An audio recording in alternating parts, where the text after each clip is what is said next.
잘들 지내셨죠? 네. 힘들지 않으세요? 괜찮습니다. 괜찮아요? 억울하지 않으세요? 요즘 막 사람들 날씨도 너무 좋고 해서 뭐 어디 놀러 가고 난리인데 이렇게 여기에 갇혀서 이렇게 하고 있는 게 억울하지 않으세요? 저 같으면 굉장히 억울할 것 같은데.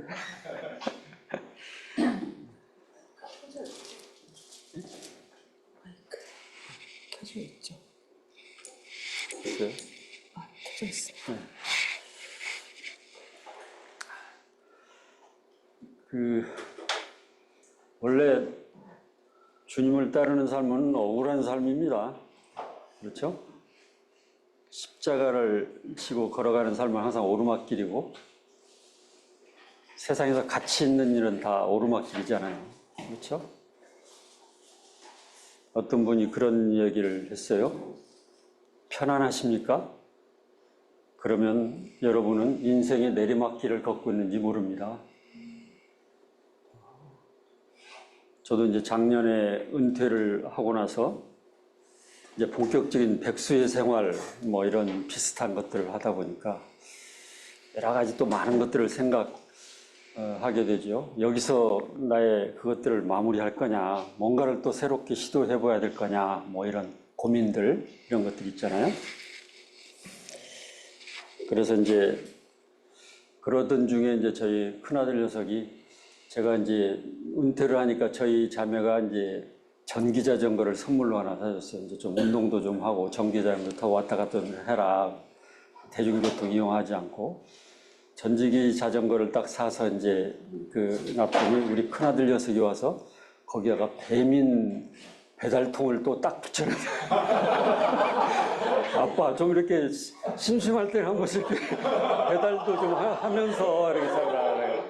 그래서 참 웃지 못할 이제 그런 가끔 저도 이제 알바를 좀 하면서 이렇게 그런 또 어제도 한 이제 치매 어르신을 이렇게 이제 병원으로 이송하는 그런 일을 하면서 인생이라는 것이 참 그렇구나. 참 다양한 그런 분들이 많이 있잖아요.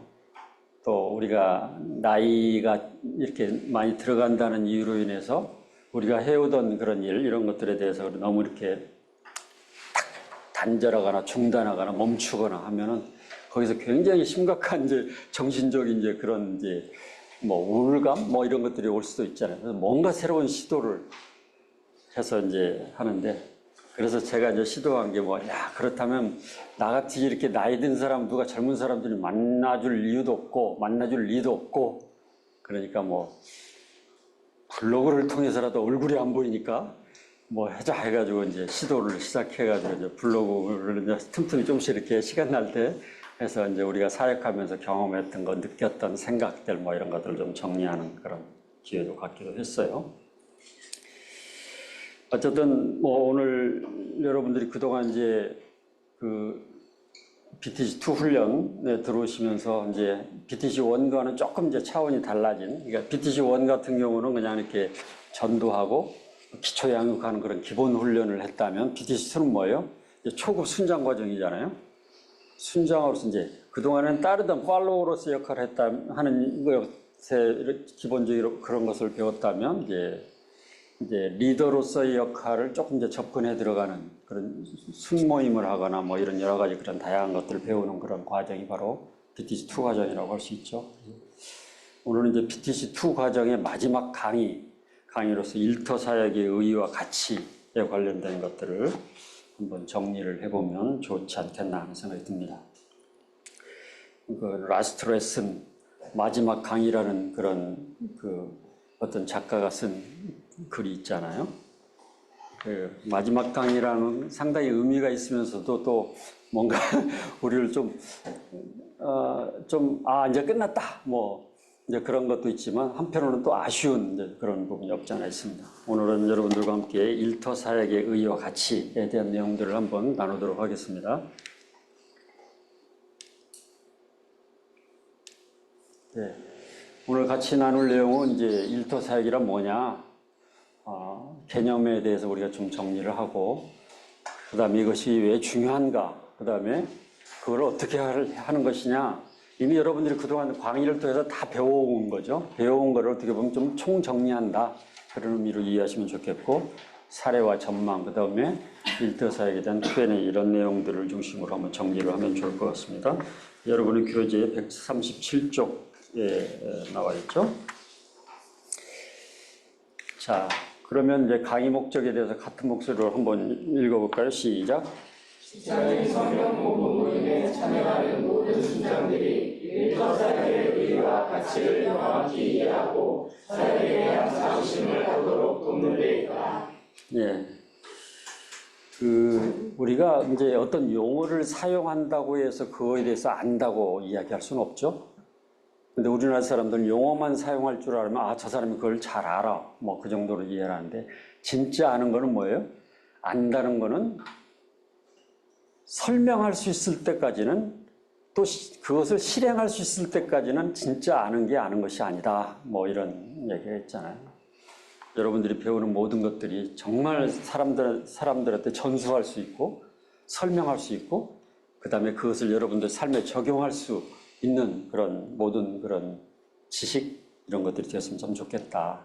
아는 것에만, 그냥 그 용어를 사용하는 것에만 멈추는 그런 삶이 아니라, 적어도 거듭난 그리스도인이라면 그것들이 제대로 다른 사람들에게 전수되어지고, 또 그것들이 나의 삶에도 온전히 적용되는 그런 모습이 우리가 추구해야 될 삶이라고 생각합니다.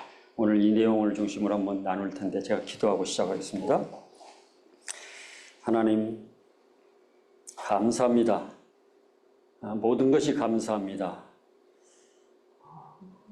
세상 곳곳에서 수많은 전쟁과 재난과 그런 어려움들이 이렇게 나타나고 있는 상황 속에서 우리에게 이렇게 의미 있는 자리를 허락해 주시고, 자유롭게 우리가 훈련하며 말씀을 배우며 사역의 내용들을 서로 나눌 수 있도록 은혜 주셔서 감사합니다. 세상 곳곳에서 말씀을 배우고 싶어도 배우지 못하는 사람들, 찬양을 실컷 하고 싶어도 하지 못하는 사람들, 또 주님을 정말 사람들에게 이렇게 자유롭게 전할 수 있어도 전하지 못하는 그런 장소, 나라들이 너무나 많음을 저희가 압니다. 우리에게 이러한 자유를 허락해 주신 하나님, 우리가 이것을 정말 감사함으로 받아들이게 도와주시고 기쁨으로 누리는 자들이 될 수 있도록 하나님 인도해 주옵소서. 특별히 우리 귀한 우리 훈련생들이 함께 해주시고, 여러 가지 어려운 상황 속에서 이렇게 주님 앞에 드려지는 이 삶이 나 자신만을 위한 것이 아니라 우리 이웃을 진정으로 사랑하는 그런 하나의 우리의 행동임을 저희가 깨닫게 도와주시고, 우리의 삶이 그렇게 살아갈 수 있도록 하나님 도와주옵소서. 특별히 섬기신 우리 순장님들이 함께 해주시고, 직장과 사역과 모든 사역 가운데 주님께서 함께 해주시고, 주님 능력 있게 하시고 성령 충만을 허락해 주시고 감사가 넘치는 그런 삶이 될 수 있도록 도와주옵소서. 오늘 이 강의 가운데 주님께서 함께 해주실 걸 믿사오며 사랑의 말씀 예수 그리스도 이름으로 감사하며 기도드리옵나이다. 아멘. 그러면 이제 우리가 일터 사역을 이야기하기 전에 과연 일이 뭐냐, 직업이 뭐냐, 다른 말로 직업이라고도 할 수 있죠. 뭐 영어로 이야기하면 프로페션이라고도 하고, 뭐 잡이라고도 하고, 워크라고도 하고, 여러 가지 그런 이제 개념들이 있는데, 제가 일이 과연 뭘까? 저도 이제 아까 제가 말씀드린 것처럼 그냥 단어만 쓰는 것이 중요한 거예요. 단어에 대해서 설명할 수 있을 정도가 돼야 된다는 항상 생각을 갖고 있기 때문에, 그렇다면 일터 사역에 대해서 이렇게 생각하면, 그럼 일이 뭐냐부터 정의를 제대로 할 수 있어야 되잖아요, 우리가. 일이 뭐냐? 그럴 때 이제 두산백과사전에 들어가 봤더니 이렇게 설명해서 한번 읽어볼래요? 시작. 삶에서 생활하는 사람들이 재능과 능력에 따라 법에 종사하며 정신적, 기체적 에너지에 소모했다는 평가로서 경제적 급부를 받아 생활을 지속해 나가는 행동이 아니지. 네, 경제적 급부를 받아 생활을 지속해 나가는 행동 양식이라고 이렇게 하더라고요. 그래서 저는 이제 이 정의에 대해서 좀 반감 같은, 좀 불만 같은 게 좀 있었어요. 왜냐? 그러면 엄마가 하는 역할은 저기 해당이 안 되네, 뭐 이런 생각이 들잖아요. 세상에서 가장 위대한 일이 아이를 키우는 일인데, 그렇죠? 그거는 일에 포함되지 않는다는 게 너무나 억울하잖아요. 말이 안 되잖아요. 그래서 제가 제 정의를 다시 해봤어요. 한번 같이 읽어볼까요? 시작. 미련한 사람들이 자신에게 부여된 재능과 자원으로 다른 사람을 이롭게 하는 다양한 행동 양식. 예. 이렇게 한번 정의를 내보니까 그럴듯하지 않아요? 그렇죠? 자신에게 하나님께로부터 부여받은 그런 재능과 자원을 총동원해서 누구예요? 나 자신만을 위해서 사는 그런 게 아니라 누군가의 유익을 위해서, 그렇죠? 다른 사람을 이롭게 하는 다양한 활동 양식. 어떤 경제적 급부만을 많이 얻기 위해서 수단과 방법을 가리지 않고 하는 이제 그런 개념이 될 수도 있잖아요. 그렇지만 아무리 내가 돈을 많이 벌고 사회적으로 지위가 높아져도 누군가에게 해를 끼치는, 다른 사람을 유익하게 하지 못하는 건 일이라고 정의할 수가 없는 거죠. 그렇죠? 그렇다면 우리가 하는 모든 일은 뭐예요? 성직이든 성직. 그렇죠? 다른 사람을 유익하게 하는, 그 중에서도 여러분들처럼 다른 사람의 영적인 각성을 이제 다른 사람들의 영적 각성을 일깨우고 그들에게 복음을 전하고 또 복음을 나누는 역할을 하는 일은 최고의 성직이 되는 거죠. 성직자들만 성직이 아니라 여러분들이 하는 모든 이 의미 있는 일들은 정말 어마어마한, 하나님이 가장 기뻐하시는 그런 성직이라 할 수 있다. 이렇게 정의를 해볼 수 있죠. 그래서 이제 우리가 이제 직업이라는 단어는 프로페션, 보케이션, 이런 등등의 어원이 있는데, 프로페션이나 프로라는 게 원래 의미가 프론트 오브 갓, 하나님 앞에 서 있다는 그런 의미가 담겨져 있다고 그러죠. 패션은 컴패션, 고백한다. 하나님 앞에서 고백한다는 의미를 가지고 있는 게 바로 직업이라는 의미. 보케이션이라는 의미도, 보케이션이라는 것도 원래 부름받다, 소명과 연관된 그런 의미잖아요. 그래서 직업은 사실은 굉장히 신성한 거고 의미가 있는 거다. 그렇게 정의를 하시죠. 그래서 이제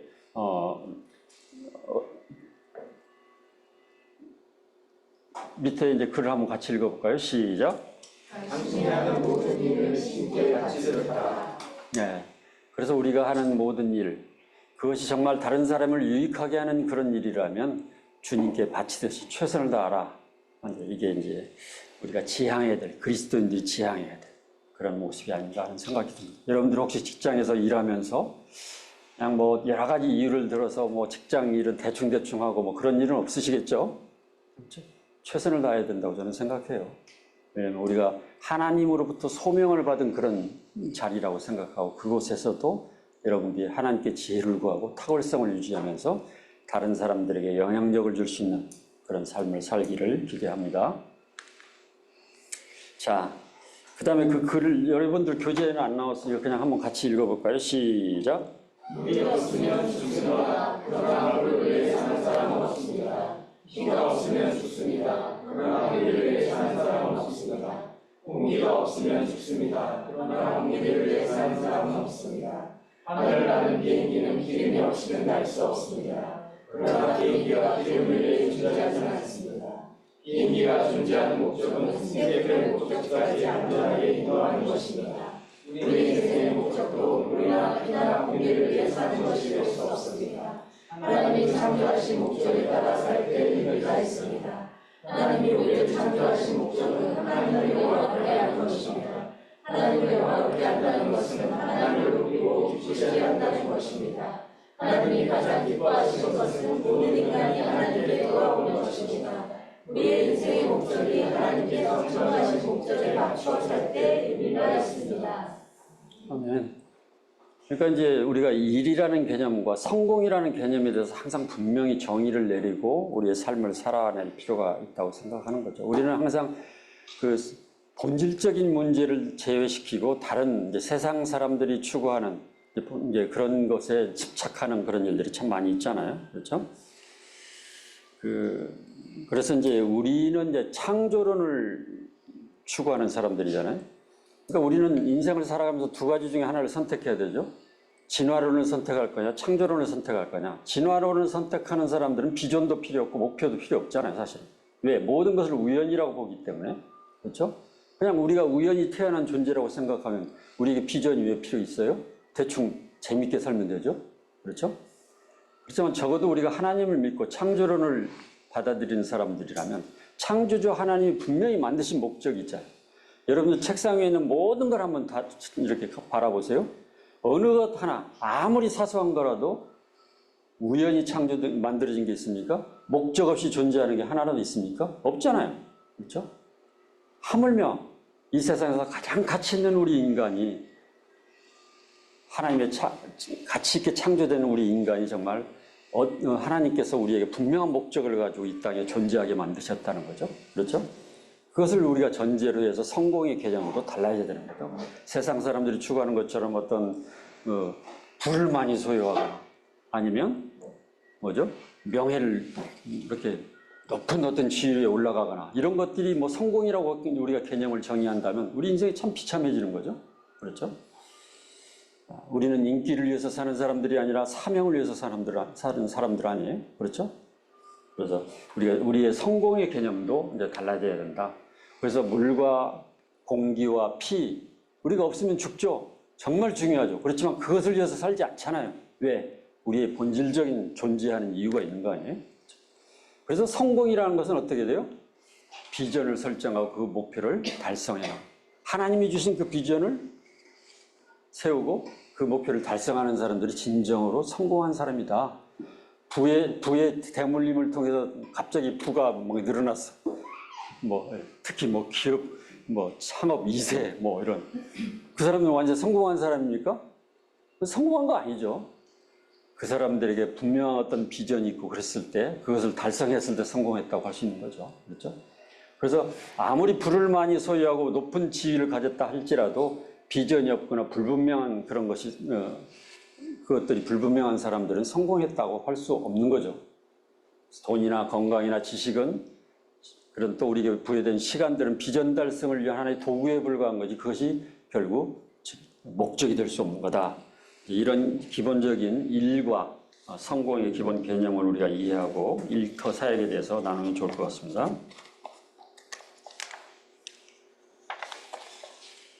세계에서 그 MDRT 회원들이 있습니다. 세계에서 가장 이렇게 돈을 많이 버는 사람들이라. 그러니까 개인적으로 MDRT라는 게 뭐냐면 밀리언 달러 라운드 테이블이라는 그런 단어의 약자입니다. 뭐냐면 100만 불 원탁회의.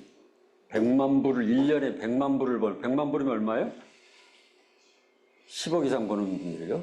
1년에 연봉이 10억 이상 되는 사람들이 이제 저 회원에 가입해가지고 매년 행사를 해요. 세계를 돌아다니면서 행사를 해요. 세계에서 가장 아름다운 명소 이런 것들을 지정해가지고 거기서 이렇게 모여서 서로 이렇게 으쌰으쌰하고 이렇게 자기들의 성공을 자축하고 이제 하는 그런 행사를 하는데 그 사람들이 추구하는 성공과는 한번 성공인의 정의를 한번 볼까요? 한번 같이 읽어볼까요? 시작.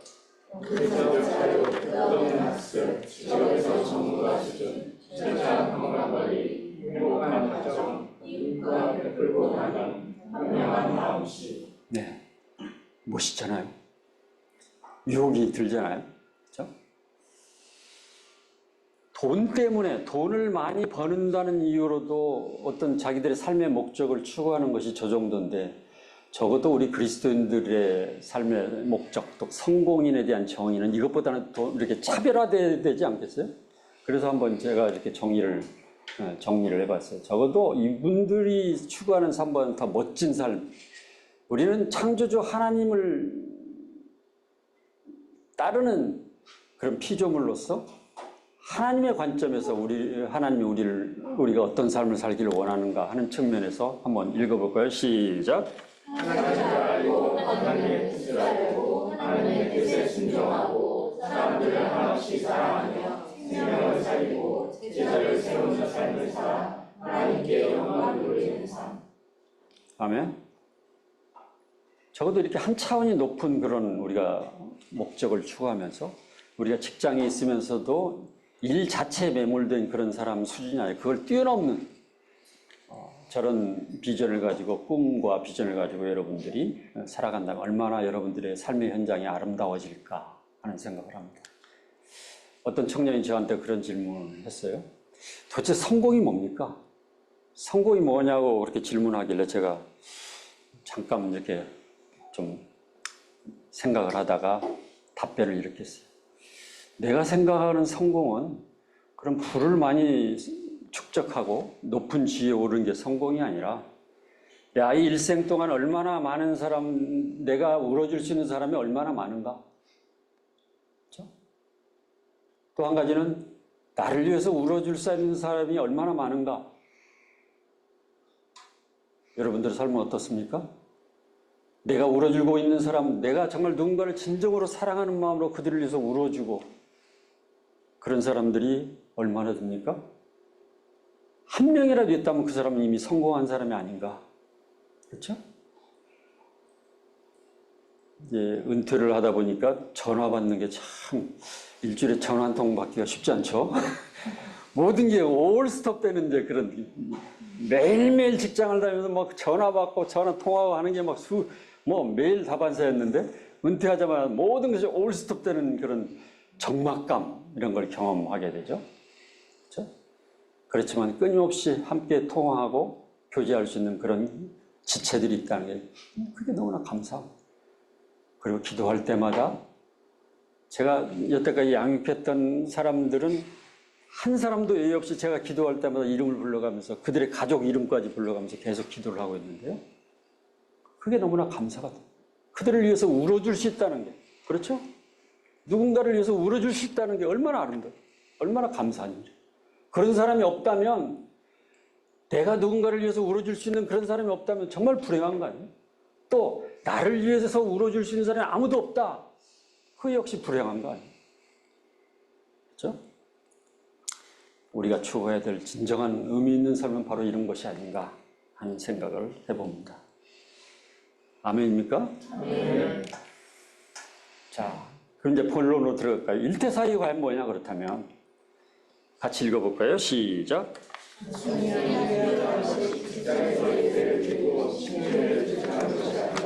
각자의 입장에 하나님의 나라가 임하고 우리로 인해 직장과 사회를 번영해 나갈 수 있도록 현장의 그리스도인들이 그런 선교사의 정체성을 가지고 백가지를 통해 사랑과 성기로 불신자를 복음으로 초청하고 양육할 뿐만 아니라 잠자는 그리스도인들에게와 삶의 현장에서 공적인 그리스도의 제자로 살아갈 수 있도록 돕는 시대적인 요청에 적극 부응하는 자입니다. 네. 공감합니까? 아멘.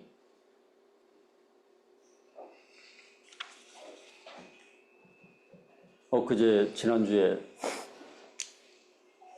한 그 변호사를 하는 자매가 상담을 요청해서 이제 이 얘기를 한참 나누다 보니까 참 요즘 막 사표를 내고 싶다. 직장을 SK를 다니는 자매인데 사표를 내고 싶다는 거예요. 그래서 그러냐?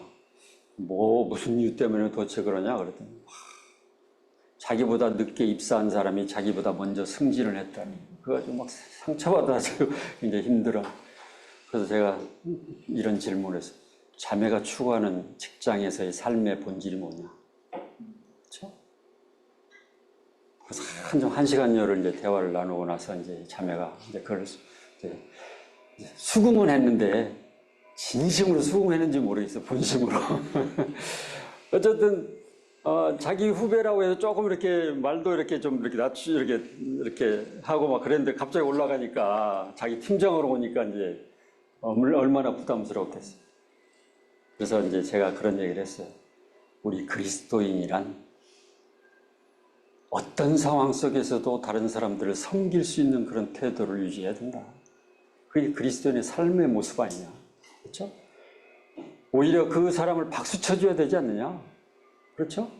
그를 위해서 기도하고 그를 위해서 격려하고 칭찬하고 함께 기뻐할 수 있는 그런 멋진 그런 모습을 우리는 가져야 되지 않느냐. 이제 그런 얘기를 나눴어요. 처음에는 바로 수용이 잘 안 되는 것 같아요. 그래서 관련된 자료들을 쫙 이렇게 존 스토튼 목사님의 직업에 대한 이런 거 자료들 쫙 또 그거 다 읽어보고 좀 생각하고 나서 다시 연락해라. 그 다음 이제 그 다음에 만나가지고 이제 저한테 그런 얘기를 하는 거예요. 많이 이제 생각이 정리가 된 것 같다. 이제 그런 얘기를 한 적이 있는데, 어쨌든 우리가 이제 일터에서 우리가 살아가는 그리스도인으로서 사역자로서 항상 세상 사람들이 추구하는 어떤 인기나 뭐 이런 게 매몰돼서 우리가 살아가는 경우가 의외로 많이 있죠. 그래서 정말 우리는 인기를 위해서 사는 사람들이 아니죠. 사명을 위해서 살아가는 그런 사람들이라고 우리가 할 수 있죠. 그래서 우리가 있는 그곳이 바로 하나님의 나라, 바로 하나님의 영이 우리 안에 임하심으로써 우리 안에 이미 하나님의 나라가 임한 거 아니에요? 그렇다면 그런 모습으로 우리가 삶의 현장에서 살아갈 때 또 다른 사람들에게 그런 영향력 있는 삶을 살아갈 수 있는 거 아니겠어요? 그렇죠? 자, 그래서 삶의 현장이 변하지 않고는 결코 세상은 변하지 않는다. 제가 청년 시절에 제가 우리 교회 청년 전도사님이 한 번 오셨어요. 그래가지고 저에게 이제 제가 이제 그때 한참 뜨거워가지고 뭐 이렇게 저 이제 신학을 한번 공부하겠습니다. 그런 얘기에다 큰 코를 다친 적이 있는데 그러다가 그분한테 완전히 반대 부딪혀가지고 그래서 이제 그분이 저한테 하는 얘기가 지금도 기억이 나요. 세상이 왜 변하지 않는다고 생각하냐, 형제. 그래서 제가 이제 머뭇거리니까 그분이 그런 얘기를 나는 세상이 변하지 않는 이유가 훌륭한 목회자가 없어서 변하지 않는 것도 아니고 훌륭한 교회가 없어서 변하지 않는 것도 아니다. 삶의 현장에서 살아가는 그리스도인 한 사람 한 사람이 제대로 된 하나님 말씀에 입각해서 살아가지 않고 삶의 현장이 변하지 않기 때문에 않기 때문에 그런 거 아니냐. 나는 형제가 신학 같은 거 그런 거 하기를 원치 않는다. 오히려 뭐예요?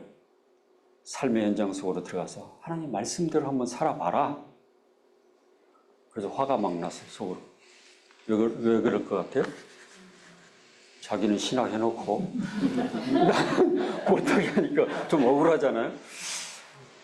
근데 6개월 정도 지나서 제가 그분의 권면을 수용해가지고 결국 이제 비비 사역을 이제 하기 시작하게 된 건데 딱 그 타이밍에 맞춰서 최봉현님을 만났다는데 그런 게 하나님의 절묘하심이죠, 그게. 그렇죠?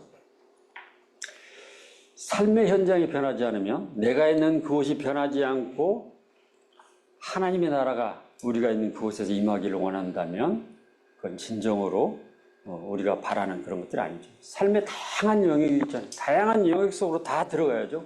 한번 생각해 보세요. 요즘 사단은 문화라는 이름으로 얼마나 세상을 많이 이렇게 현혹하고 있어요. 미혹하고 있어요. 그렇죠? 봐봐요. 가정을 파괴하는 일에 엄청난 몰입을 하고 있잖아요. 모든 방송, 매체를 통해서 빌브라이트 목사님이나 로버트 커닝햄 목사님 같은 분들이 이야기했던 것처럼 세븐 마운틴, 이 영역들이잖아요. 세븐 마운틴. 앞으로 21세기가 되면 저 키워드들이 세상을 이끌 것이다. 저런 키워드들이 세상에 강력한 영향을 미칠 것이다. 그 중에서 가장 강력한 영향이 바로 미디어다. 첫 번째가 미디어잖아요. 제일 마지막이 뭘 것 같아요? 정부. 끝에서 마지막은 교회. 그렇죠? 그래서 우리가 정말 저 영향력 있는 그 속에서 우리가 어떤 역할을 하며 살아갈 것이냐. 그렇죠?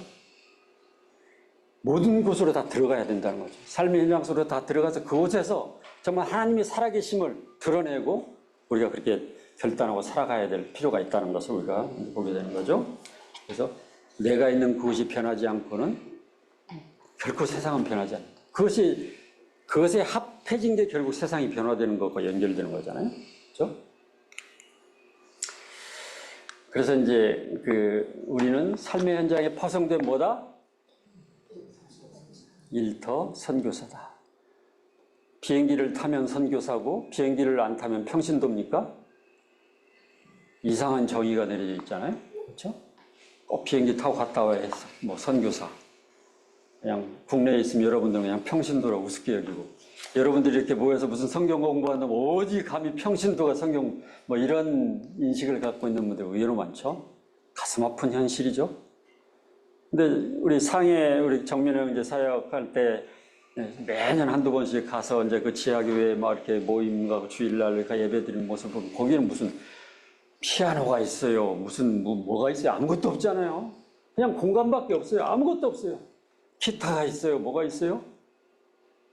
왜? 막 이렇게 뭔가 이렇게 드러내면 감시망에 걸리잖아요. 어떻게 해요? 한 서너 시간을 같이 예배를 드리고 막 눈물밖에 없잖아요. 그렇죠? 한 시간 같이 기도하고 찬양은 뭘로요? 기타도 없고 피아노도 없고 그러니까 핸드폰 꺼내가지고 거기서 이렇게 숨겨놓은 찬양 가사 틀어놓고 그거 가지고 같이 예배드리고 근데 그게 너무나 우리를 더 울컥하게 만드는 거예요.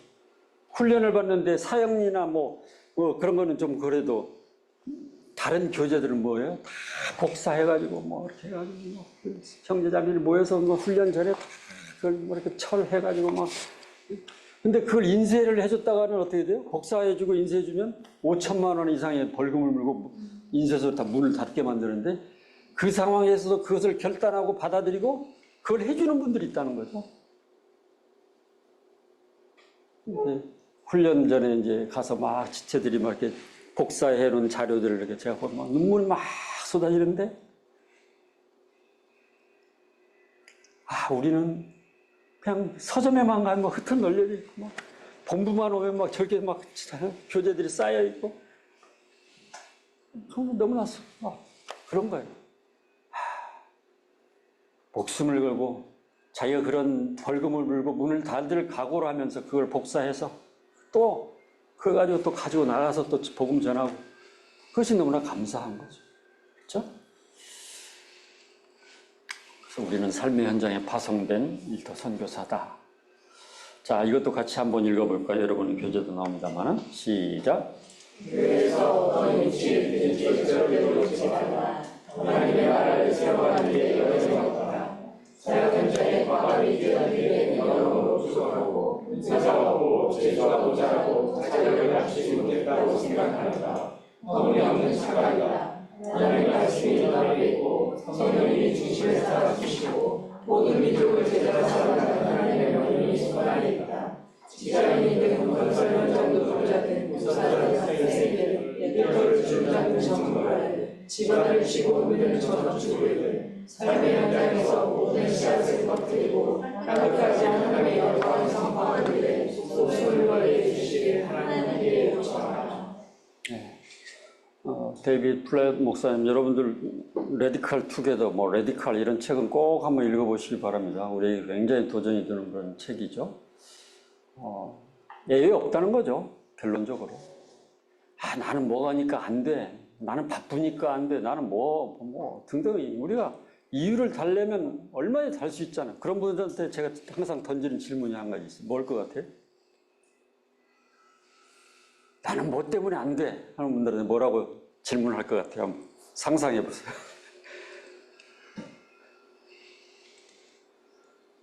제가 그분들한테 이런 질문하면 식사는 하시나요? 식사는 당연히 하죠. 왜 식사하십니까? 황당한 질문이지만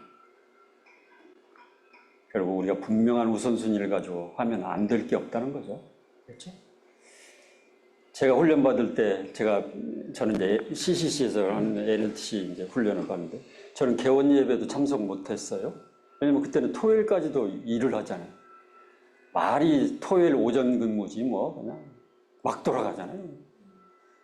그 처절한 상황에서도 금요일 날이면 정말 정신이 나갔던 것 같아요. 전부 금요일 저녁이면 금요일 날에 이불을 싸들고 이렇게 회사 출근했다 뭐 차례에 뭐 기도도 하고 또 뭐 그 다음 날 뭐 이렇게 또 일하다가 또 뭐 이렇게 퇴근할 때는 뭐 경복궁이나 어디 뭐 이렇게 또 가가지고 또 전도하다가 집에 들어가고 맨날 이런 삶을 살았던 기억이 나는데, 그렇죠? 우리가 어디에 있든지 무엇을 하든지 변명할 수가 없다. 하나님 앞에서 그리스도인으로서 나는 뭐 때문에 안 됩니다. 모세가 하나님의 부르심을 받았을 때 얼마 6번인가 7번인가 이렇게 계속 그걸 변명을 하잖아요. 그랬을 때 하나님이 노하셨다 하는 그런 표현이 나오는데, 그렇죠? 바로 순종하는 것만이 하나님을 더 기쁘시게 할 거라고 믿습니다. 자, 일터사역이 왜 중요하냐? 뭐 이거는 더 이상 설명이 필요 없어요. 사실 여러분들 너무나 많이 들어왔고 잘 아는 내용이기 때문에. 그렇죠? 요즘 시골에 가면 빈집이 너무 많아져요. 제가 살던 옛날 시골에도 가보니까 20가구였는데 7가구밖에 안 남아있어요. 7가구도 1인 가구밖에 없어요. 다, 거의 다. 그렇죠? 다 도시로. 자녀들은 전부 도시로 다, 도시화가 급속하게 다 진행되고 있죠. 대부분의 시간을 다 일터에서 삶의 현장에서 보내고 있잖아요. 피할 수 없는 영역. 그 속에서 여러분들처럼 준비된 사람들이 그런 사명감을 가지고 인기를 위한 삶이 아니라 정말 주님의 부르심에 호응하는 그런 삶을 살아갈 수만 있다면 그 속에서 얼마든지 그런 역할들을 해나갈 수 있는 거죠. 그렇죠? 지속적으로 기회있을 때마다 복음을 전할 수 있고. 제일 먼저 할 일이 뭐냐? 여러분들은 뭐라고 생각하십니까? 여러분들 직장 안에서, 일터에서 제일 먼저 할 일이 뭐라고 생각해요? 전도보다도 먼저 해야 될 일이 뭐예요? 기도부터 해야죠. 그렇죠. 저는 항상 그동안 직장을 다니면서는 항상 저하고 같이 근무했던 사람, 그 부서의 사람들이 명단을 딱 책상 그 유리판 밑에 딱 항상 넣어놓고 항상 아침에 출근하면 그 이제 큐티를 하고 나서 거기에 손을 얹고 그 명단 위에다 손을 얹고 그거 한 사람 한 사람에서 기도했던 기억이 나는데 기도부터 시작하시기 바랍니다. 기도는 사랑의 표시잖아요. 그렇죠? 진정으로 나와 동행하는, 함께하는 그 사람이 믿든 믿지 않든 그 사람들을 위해서 기도할 수 있는 그런 걸로부터 여러분들이 출발하시기 바랍니다. 그랬을 때 하나님이 놀랍게 정말 기도할 때 하나님께서 만날 만한 사람을 만나게 해주시고 전도할 대상자들을 꼭 만나게 해주시는 그런 거를 경험합니다. 너무나 그게 감사합니다. 그렇죠? 그래서 일터 사역은 뭐 아무리 강조해도 우리가 그 빛의 그런 사역을 감당한다면 당연히 뭐 어둠을 물리치는 역할들을 하게 되어 있는 거죠. 빛의 역할이 뭐예요? 반드시 빛이 있는 곳에는 어둠이 물러가게 되어 있잖아요. 잘못된 문화가 바뀌고. 옛날에 여기 훈련관사였던 강훈준 형제님 그런 일이 있었잖아요. 회사에서 가장 정말 힘든 조직이 하나, 전국에서 정말 안 좋은 좀 저평가된 직원들이 모여있는 부서 그걸 하나 만들어가지고 이상한 조직을 하나 만들어가지고 그게 이제 리더들의 무덤이다 뭐 해가지고 회사에 저기는 서로 안 가려고 뭐. 근데 강훈준 형님 거기 딱 배치됐어요. 그럼 제일 먼저 뭐 했을 것 같아요? 기도했겠죠. 그렇죠? 그들을 위해서 기도하고 그들을 사랑하고 그들을 섬기고. 그렇죠? 그러다 보니까 1년쯤 지나고 나서 그 조직이 확 바뀌어가지고 거기는 그 조직은 상여금도 항상 못 받아요. 그러다가 이제 1년 뒤고 나서 굉장히 평가가 좋아져가지고 나중에 상여금도 받고. 그래서 우리 이은남 간사님이랑 뭐 이렇게 몇몇 간사님을 차도 사고 상여금 받았다고 그런 자축을 한 적이 있는데 바로 그리스도인의 삶에 그런 모습이 되어야 되잖아요. 그렇죠? 우리가 가는 곳마다 정말 피스메이커 역할을 하고 사람들을 섬기고 사랑하고 내가 높아지냐 낮아지냐 그게 중요한 게 아니야. 후배가 나보다 먼저 가느냐 늦게 가느냐 그게 중요한 게 아니야. 내 삶이 있는 곳이 변화되느냐 변화되지 않느냐 그게 더 중요한 거야. 아멘. 그걸 위해서 기도하시기 바랍니다.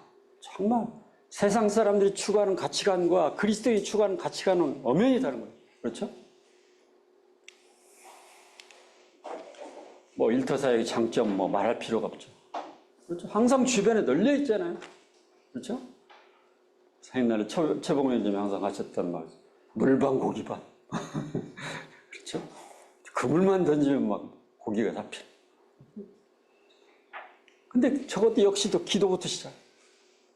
만날 사람 만나게 하다가 기도하다 보면 놀랍게 그 직장에 다 뭐 이렇게 그럴듯하게 이렇게 복장을 하고 다 일을 열심히 하고 있지만 그 내면에는 아니면 그 가족 중에 누군가는 엄청난 힘든 과정을 겪어가는 사람들이 있잖아요. 그것을 우리는 놓치지 않고 그들의 상담자가 되어주고 위로자가 되어주고 그렇죠? 그들을 위해서 기도해주고 그러다 보면 복음 전할 기회가 생기고 항상 그런 거 아니에요? 그렇죠? 이것도 더 이상 뭐 설명할 필요가 없죠? 그렇죠? 그 다음에 이제 일터 선교사가 회복해야 될 삶이 뭐예요? 이거 굉장히 중요한 거죠. 제일 먼저 우리가 우리의 정체성을 회복해야 돼요. 제가 그동안 계속 지금까지 설명드린 그 내용이죠. 나는 정말 이 직장 안에서 하나님께서 우리를 파송한 일터 선교사의 그런 정체성을 가지고 있는가? 자부심을 가져야 돼요. 당당하고도 자부심 있게, 그렇죠? 불의와 타협하지 않고, 그렇죠? 정직하게.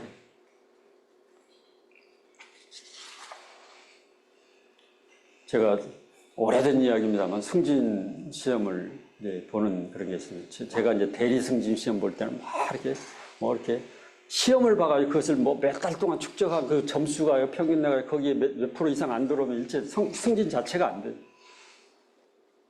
근데 이렇게 시험을 매달 보다 보니까 이제 사람들이 타성해져가지고 전부 컨닝 페이퍼를 작성해가지고 이렇게. 근데 저는 일부러 제일 앞자리에 앉아가지고 유독 혼자만 제일 앞자리에 앉아서 제가 공부한 대로 그대로 기록. 그러니까 항상 점수는 그렇게 대단한 점수는 나오죠. 최선은 다했지만 컨닝해서 쓰는 사람들보다는 못할 수밖에 없죠. 근데 이제 인사 부서에 있는 사람들이 이렇게 시험 감독을 하면서 돌아다니니까 유일하게 컨닝을 하는 사람은 이제 저였더라는 거죠. 그래서 최종적으로 승진 판정을 이렇게 하는 과정에서 이제 저는 이제 대상에서 제외된 거죠. 처음에는. 그러다가 이제 거기에서 이제 의견이 제시돼가지고 이 사람은 유일하게 컨닝을 하지 않은 사람이다. 그래가지고 특별 가지고 승진을 하게 된 그런 재밌는. 저는 잘 몰랐었는데 나중에 이제 인사과장이 저를 불러서 당신은 왜 승진한 줄 아냐? 컨닝 안 해서 승진한 거야. 그런 얘기를 한 적이 있는데 정말 우리가 당당해야 될 필요가 있어요. 어디서 하나님 앞에서 우리가 서 있다는 그런 생각을 가지고 당당하게 살아가기를 원합니다. 그리스도인의 정체성을 잃어버리지 않기를 바랍니다. 그 다음에 일터에서 적극적인 중재자, 중보기도자. 그렇죠? 절실하죠, 이게. 정말 우리 주변에, 일터 주변에 보면 힘들고 어려운 사람들이 얼마나 많아요. 그렇죠? 지난주도 어떤 또 형제가 하나 있는데 그 형제가 노동조합 이렇게 관련 처음으로 삼성전자에 있는 아주 상담을 한 차만에 정신병원을 다니고 있더라고요. 왜 그러냐고 했더니, 저 너무 힘들어요. 왜 그러냐고 했더니, 노동조합을 이렇게 가가지고 막 했는데, 노동조합하고 이렇게 인사 쪽하고 이렇게 해서 하면은 노동조합이 민노총 끌어들여가지고 있는 소리 없는 소리 한 말 짜집기 해가지고 온라인에 올려가지고 이 사람을 매장시키는 것처럼 이거 너무너무 힘들어가지고 처음 당해보는. 그래서 제가 그 형제한테 그런 얘기 했어요. 하나님 앞에서 형제가 떳떳하면 뭐가 더 바랄 게 있냐. 그렇죠? 사람들이 그렇게 이렇게 짜집기를 해가지고 나를 모함하고 하더라도 그거에 대해서 절대 흔들리지 마라. 오히려 기도해라. 그래서 저의 사례를 제가 힘들고 어려움, 오해를 받고 할 때 항상 하는 제가 하는 기도가 뭔지 알아요? 하나님 아시지요? 하나님이 아시면 끝이죠. 하나님이 알고 계시는데 뭐가 더 우리를 더 힘들게 할 수 있어요? 그렇죠? 하나님이 아시면 그것으로 끝나는 거예요. 그렇죠? 아무리 힘들고 어렵고 다른 사람이 나를 오해하고 그 속에서도 하나님이 나의 그 정직함과 나의 그것을 알고 계신다면 그걸로 감사할 수 있어요. 그렇죠? 그래가지고 그 형제가 너무 이제 그런 위로를 받고 해가지고 그래서 그랬더니 지난주에 갔더니 주일날 만나서 스타벅스 티켓을 하나 차라도 한잔 하시죠. 상담해주고 커피 티켓 하나 받았습니다. 우리 주변에 정말 힘들어하는 사람들이 너무 많아요. 우리가 가지고 있는 무기가 뭐예요? 복음의 소유자들로서 그들을 위로해 줄 수 있는. 그렇죠? 그렇죠?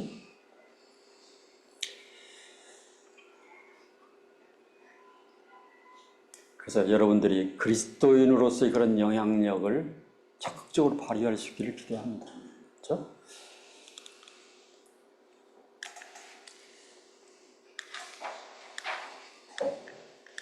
이거는 한번 처음부터 여러분들 끝까지 같이 읽어볼까요? 시작.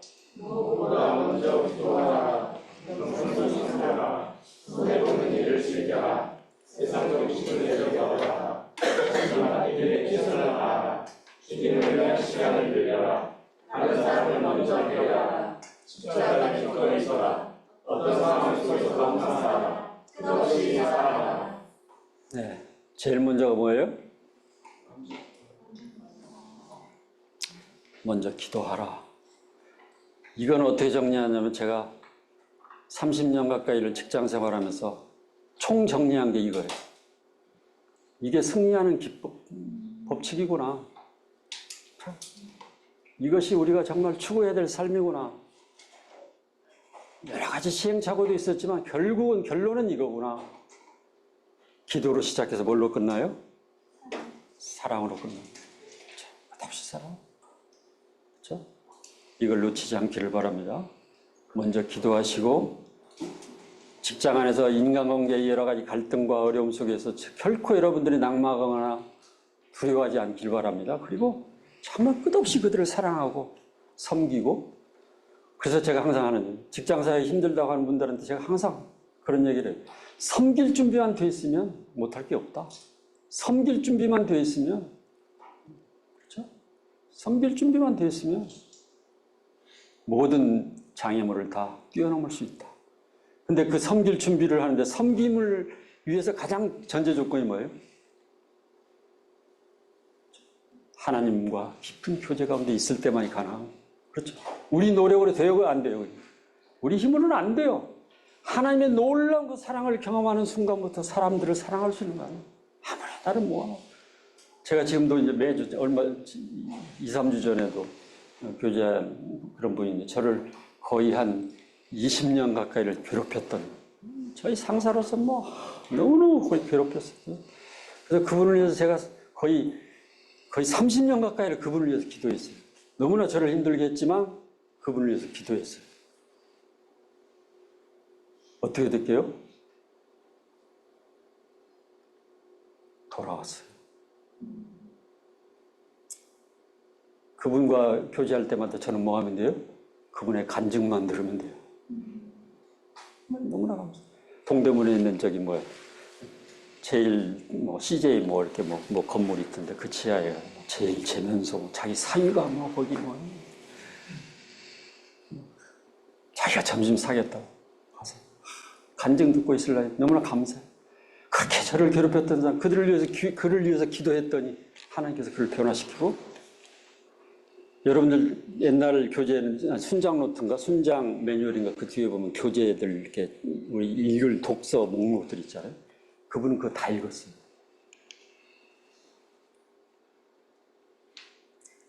놀랍게 변화했어요. 우리 그 교재에 있는 걸 우리 순장에 있는 다 반절도 아마 안 읽었을 거라고 나는 생각하는데 그분은 그 책 다 읽었어요. 신앙서적들 다 읽고. 그분은 그 책을 너무 좋아하는 분이어가지고 나는 거기에다 초점을 맞춰. 계속 처음에는 책을 궁금해서 그 다음부터는 그냥 책은 보내지 말고 그냥 목록만 조금 자기가 사서 보겠다고. 그런 좋은 양서들, 신앙 양서들을 다 보면서 완전히 바뀌었어요. 그렇죠? 감사하죠. 기도하면 다 어떤다? 변화된다. 내가 변화시키는 것이 아니라 하나님이 변화시키더라. 아멘.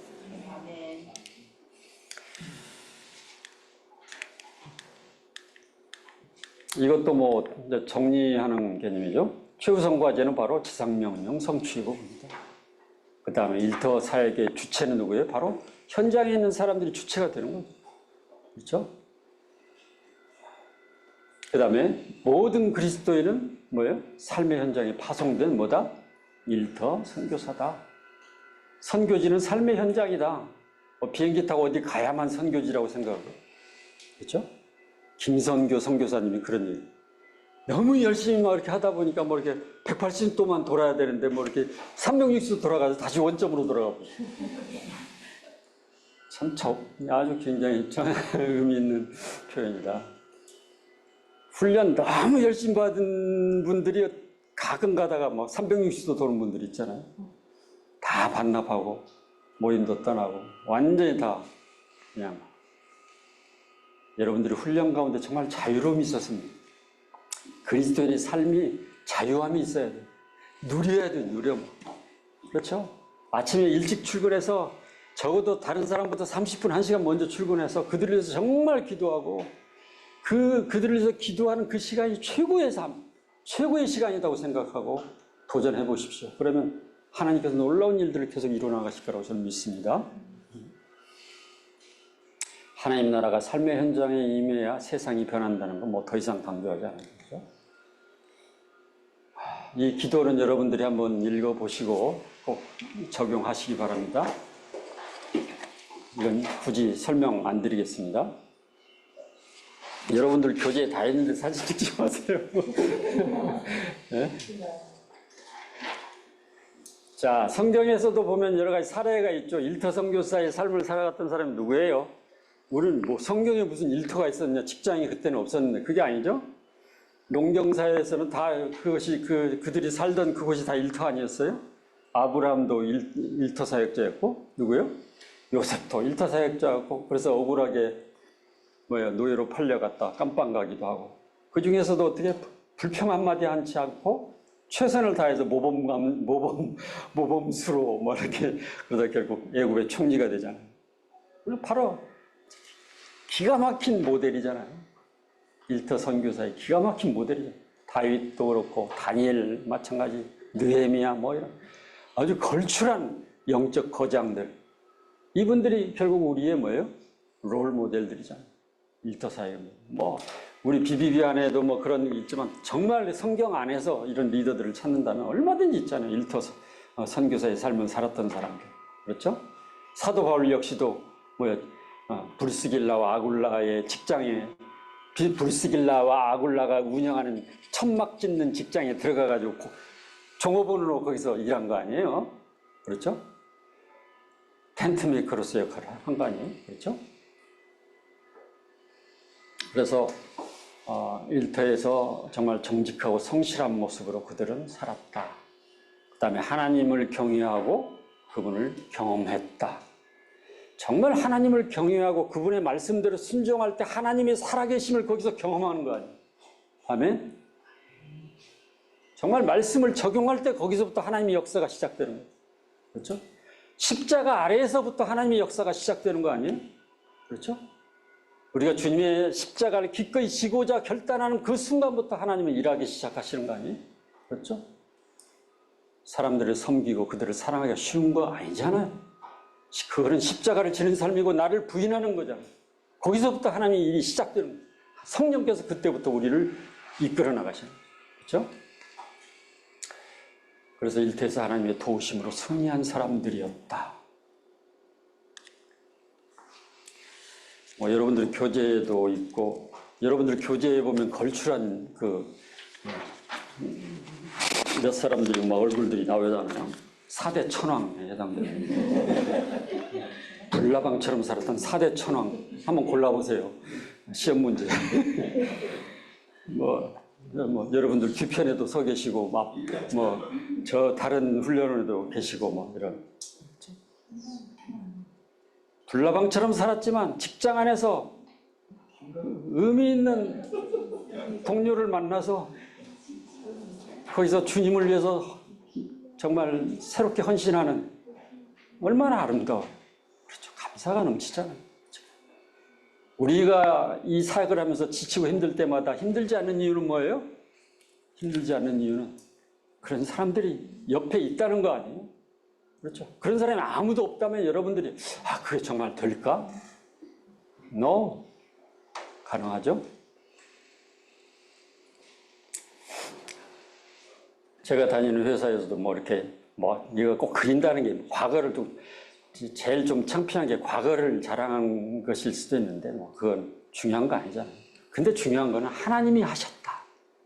그 고백으로 결론이 나는 거죠. 그렇죠? 저와 같이 만난 사람들이 3명의 CEO가 있었고 3명의 목회자가 그것도 감사하죠. 엊그제 이제 한 3년 전에 제가 다니던 직장의 CEO가, 제가 양육하던 형제가 CEO가 됐다가 이제 3년의 임기를 마치고 이제 지난달인가요? 맞지? 3월이죠. 3월이니까 그때 이제 임기 마무리할 때 제가 그동안 수고 많으셨습니다. 제가 그 형제가 CEO 역할을 할 때 정말 새벽마다 그 형제를 한 번도 쉬지 않고 기도했거든. 하나님 그 형제에게 지혜를 주십시오. 그런 걸 했었는데 임기를 잘 마무리하게 돼서 너무나 감사합니다.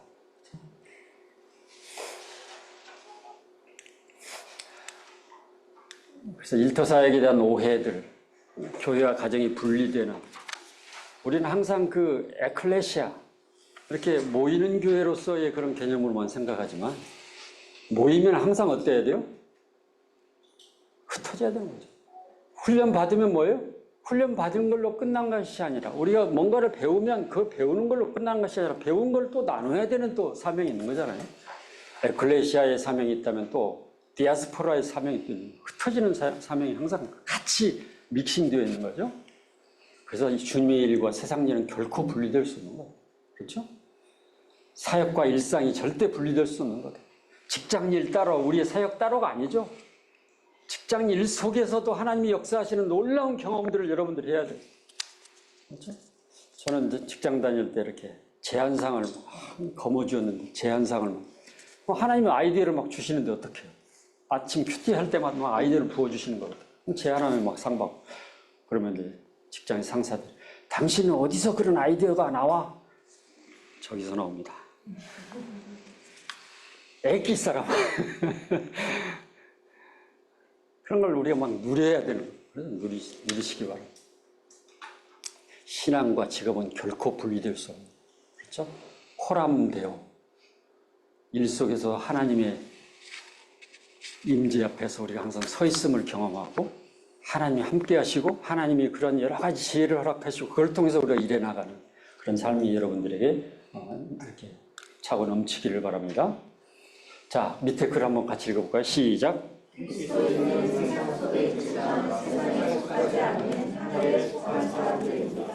여러분들은 하늘에 속한 사람들입니다. 세상 사람들이 추구하는 가치관과는 다른 삶을 사는 사람들이 분명하죠. 그렇죠? 뭐 이런 거는 구체적으로 설명을 드리지 않겠는데, 그래서 우리가 영향력 있는 삶을 살기는 적어도 이제 이런 여러분들이 뭐 패트맨이라고 들어봤는데 저는 하나를 더 추가했는데 faithful, available, 뭐 teachable, 이게 다 경영에 그거가 다 연결이 되잖아요. faithful하다는 게 뭐예요? 인격이 제대로 되어 있다는 거죠. 캐릭터. 이게 바로 인적성 검사의 핵심 키워드들이잖아요. 여러분들 직장에서 이렇게 신입사원들 뭐 이렇게 인적성 검사하고 이걸로 다 검사하잖아요. 그렇죠? 그래서 이제 이런 것들을 여러분들 한번 염두에 두고 여러분들의 삶을 하나하나 점검해 보시기 바랍니다. 이거는 제가 요즘 뭐 이렇게 좀 하고 있는 이제 온라인, 저같이 나이 든 사람을 누가 젊은 사람들이 만나줄 리도 없고, 그러니까 안 보이는 얼굴을 가지고 한번 사역들을 같이 나눠보겠다. 이제 블로그를 하다 보니까 이렇게 왼쪽 그래프를 한번 보세요. 나이에 크게 차이가 없죠? 나이별로 이렇게 블로그에 들어오는 사람들의 분석. 그렇죠? 그 다음에 또 한 가지 의미 있는 게 뭐냐면 오른쪽에 보면 이제 국가에도 이제 구분 없이 우리 대한민국뿐만 아니라 뭐 중국, 뭐 중동, 뭐 어디에서나 막 들어오니까. 물론 이제 해외에 나가 있는 이제 한국인 분들도 있을 수 있지만 이제 이런 것들이 저에게 나머지 내가 이제 들을 수 있는 시간들이 이제 오프라인의 전쟁을 치렀다면 이제는 온라인상의 전쟁을 치러야 되겠다. 온라인을 다 지배하고 있는 사이비 이단들, 그들의 자료들이 계속 축적되어 가는 순간 챗GPT가 그 자료들을 끌어모아가지고 이상한 정보를 사람들에게 알리는 것을 이렇게 제어하는 걸로써 나도 이런 쪽으로 한번 그들과 전쟁을 치러보겠다. 그래서 이제 그런 자료들을 하나씩 옮기면서 복음의 이제 본질적인 것들을 이제 하고 있는데 그게 너무나 감사하죠. 자, 일터사역에 이제 정리를 한다면 전망. 앞으로는 정말 이제 절대적 가치를 부인하는 이제 문화가 아주 지배가 될 거예요. 보편적 가치를 추구하는 그런 분위기, 문화들이. 언론이 그걸 엄청나게 부추기잖아요. 그렇죠? 요즘 봐봐요. 뭐, 솔로가 어떻고 맨날 뭐, 나 혼자 산다. 아주 가정을 파괴하는 역할들을 언론이 앞장서서 하고 있잖아요. 그렇죠? 뭐, 이제 결혼도 안 하려고 그래. 물론 이제 재정적인 여러 가지 이유도 있지만, 그것만이 아니거든요. 사람들이 생각을 계속 그런 방향으로 몰고 가는 거예요. 무서운 거거든요. 영화 한 편이 1,000,000명을 동원하잖아요. 크리스찬이 만들었다면 나는 진짜 그 사람들 크리스찬인지 나는 퀘스천을 가지고 있는데 100% 아니라고 생각하는데 이상한 영화 만들어서 사람들이 정신세계를 흐트러놓고 사람들을 미혹하는 그런 일들이 엄청나게 많이 벌어지고 있잖아요. 사탄의 마지막 전략이 뭐예요? 문화라는 이름으로 사람들을 현혹하는 그런 일들이 벌어질 거다. 그래서 초월적이고 절대적인 가치를 추구하는 우리의 신앙적인 그 가치관을 무너뜨리려고 하고 우리가 그것을 사람들에게 이야기하려면 그거를 사람들이 절대 거부하거나 우리의 말하는 것들은 사람들이 받아들이려고 하는 대화성이 단절되는 그런 일들이 계속 벌어질 거다. 더 일터 선교가 더 힘들어질 거다. 그럼에도 불구하고 그게 가능한 한 가지 마지막 남은 게 뭐예요? 여러분들이 어떻게 살아가느냐. 그리스도인다운 삶을 살아갈 수만 있다면, 섬길 준비만 되어 있다면 가능하다. 아멘입니까? 네. 기도하시기 바랍니다. 주님 섬기게 해주십시오. 섬길 수 있도록 도와주십시오. 그렇게 여러분들 기도하시기 바랍니다. 그래서 결국 우리가 추구해야 될 마지막 정리한다면 일터 환경이 어려울수록 제자의 삶을 적극적으로 사는 체계적으로 훈련되고 양육된 정예화된 그런 제자 육성이 더욱더 절실하다. 어떤 상황에서도 흔들리지 않고 한 사람 한 사람을 제대로 세워내는 것만이 그냥 그만 해가지고 조금만 어떤 세상적인 시류에 그냥 흐트러져가지고 그냥 무너지고 떠밀리는 그런 사람들이 아니라 어떤 상황에서도 그거를 흔들리지 않고 하나님을 의지하고 하나님 앞에서 정직하게 그런 삶을 살아내는 말씀에 입각해서 살아가는 그 사람들이 세워질 때만이 희망이 있는 거죠. 유럽 교회가 왜 다 무너졌습니까? 사람을 세우지 않았기 때문에 무너진 거 아니에요. 다른 이유 없어요. 제대로 된 그 제자들, 제대로 말씀에 순종하는 그런 제자들을 키우는 일에 소홀히 했기 때문에 망한 거 아니에요. 한국 교회도 멀지 않았어요. 화려한 설교가 없어서 망하는 것이 아니라, 그렇죠? 그런 한 사람 한 사람들을 세워나가는 일을 소홀히 했기 때문에 망한 거예요. 그렇죠? 그래서 이제 교계와 학계와 일터에는 이 모든 사역자들 함께 연합해서 이런 문제들을 돌파해 나가야 되리라고 믿습니다. 영남대학 영남신학대 김동건 교수 유명한 분이죠. 그 신학 관련 책들도 많이 쓰시고 그 밑에 글 한번 읽어보실래요? 시작.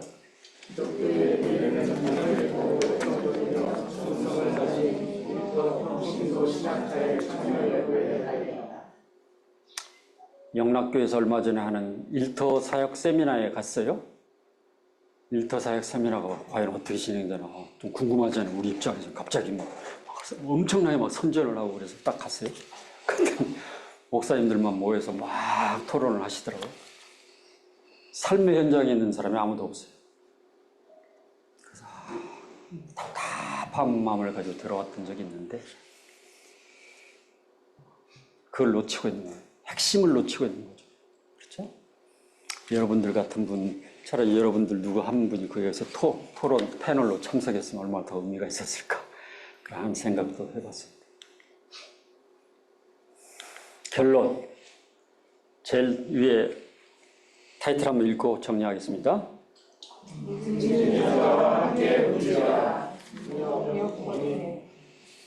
네, 움직이는 자들과 함께 움직이라. 놓치지 않기 바랍니다. 동역의 끈을 놓치지만 않는다면, 끝까지 견디게만 한다면, 그래서 말씀에도 이런 말씀이 있죠. 너희가 선을 행하되 낙심하지 말지니 피곤하지 아니하면 포기하지 아니하면 때가 이름에 거두리라. 그런 말씀 있죠? 포기하지 않기를 바랍니다. 그렇죠? 기도하겠습니다.